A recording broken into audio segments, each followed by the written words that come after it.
திருக்குறள் கதை வடிவம் வான் சிறப்பு 2ஆம் அதிகாரம் 2ஆம் குறள். ஒரு கிராமம் இருந்தது. அந்த கிராமம் மழையை மட்டுமே நம்பி வாழும் விவசாய கிராமம். ஆண்டுதோறும் மழை பெய்யும். அந்த மழை பூமியில் விதைக்கப்பட்ட விதைகளை முளைக்கச் செய்தது. மரங்கள் வளர்ந்தன, பயிர்கள் செழித்தன.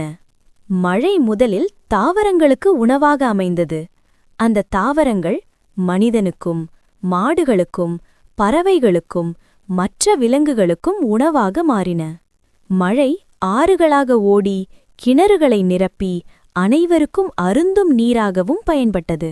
மழை யாரிடமும் வேறுபாடு பார்க்கவில்லை.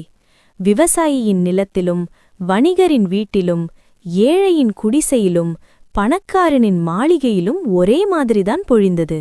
ஆனால் மழை சமமாக பொழிந்தாலும் மழையால் கிடைத்த பயன் சமமாக பகிரப்படவில்லை. விவசாயி வெயிலிலும் மழையிலும் நிலத்தில் உழைத்தான், கடன் வாங்கினான், இரவு பகல் பாராமல் கஷ்டப்பட்டான். அறுவடை வந்தபோது அவன் விளைந்த தானியத்தை குறைந்த விலைக்கு விற்க வேண்டிய நிலை. அதே தானியத்தை வாங்கி சேமித்தவன் சரியான நேரத்தில் அதிக விலைக்கு விற்றான். விளைவித்தவன் கஷ்டப்பட்டான், வாங்கி விற்றவன் செல்வந்தனானான். ஒருநாள் அந்த கிராமத்தில் ஒரு முதியவர் சொன்னார், மழை சமமாக பொழிகிறது. மழையால் விளையும் பொருட்களும் சமமாக அனைவருக்கும் கிடைக்க வேண்டும்.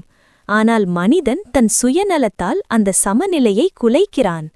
மழைக்கு அறிவில்லை, ஆனால் மனிதனுக்கு அறிவிருக்கிறது. அந்த அறிவை சமத்துவத்துக்கு பயன்படுத்தினால்தான் மனிதன் மனிதனாக இருப்பான். அந்த நாள் முதல் அந்த கிராம மக்கள் ஒரு முடிவெடுத்தார்கள்.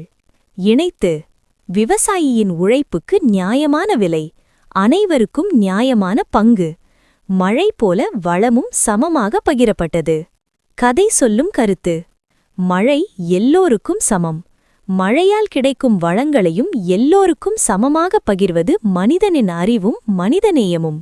குறள்: துப்பார்க்குத் துப்பாய் துப்பாக்கித் துப்பார்க்குத் துப்பாய் தூவும் மழை. பொருள்: துப்பார்க்கு உண்பவர்களுக்கு உணவுப் பொருளை விளைவித்துத் தருவதும் உண்பவர்களுக்கே தானே உணவுப் பொருளாக இருப்பதும் மழையாகும்.